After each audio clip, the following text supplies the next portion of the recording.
Welcome to the first video in section 3. This one is going to be focused on building an AI character, which is something that you're obviously going to be doing a lot during any game you want to make. A lot of games are going to need some AI in some form, so I thought I'd do a section covering the basics of how we can make some AI. So really the 5 main things that we're covering here, behavior trees are the first one. Now behavior trees are a really simple way to kind of map out the decision tree of our AI character, what he's going to be doing. So a behavior tree might look something like walk to the player if we see a player. If we don't see a player, walk to a checkpoint.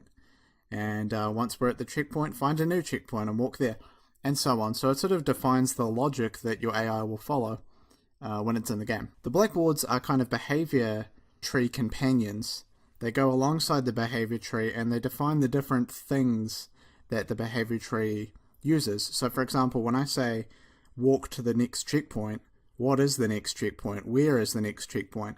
So stuff like that is defined inside of the blackboard. The blackboard holds those sort of values. AI controllers are exactly like normal controllers, but they are supposed to be used exclusively for AI controlled characters.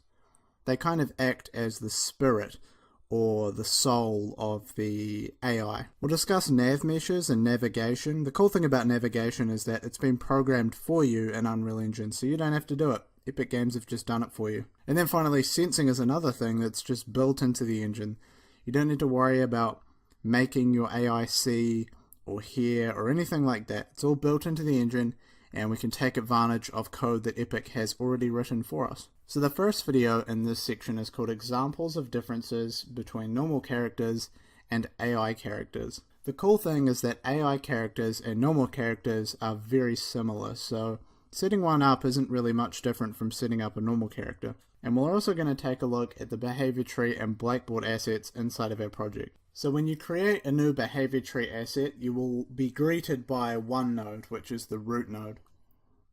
You can drag off from this node and add composites, and composites define the flow of your tree. Off of these composites, you can drag off and then add tasks. Tasks may include things like moving somewhere, searching for a target. As you can see, there's a bunch of predefined ones that we can use that we didn't have to make ourselves, so play animation, play sound.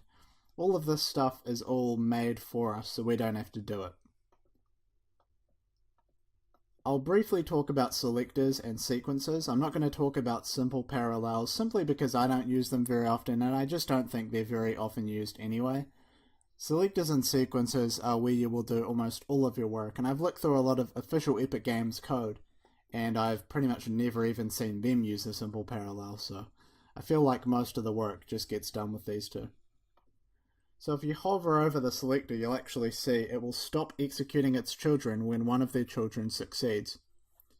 So this means that if I dragged 3 tasks off of this selector, it would do all of them, but it would stop if something succeeds. So for example, if I told it to search for a checkpoint, and it successfully found a checkpoint to go to, it would stop right there and it wouldn't do anything else. A sequence is the exact opposite of this. So a sequence, if we drag off, is the exact opposite. If you hover over it, you can see it will stop when something fails. So if I searched for a checkpoint and couldn't find one, it would stop right there and it wouldn't do anything else. The nodes are executed from left to right. So if I drag out a selector, for example,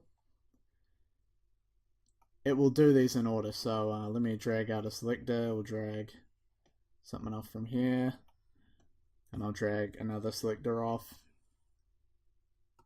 So check it out. You can see this one has a 0, this one has a 1, and then this node has a 2. So this is called the execution index. It is the order in which these nodes are executed.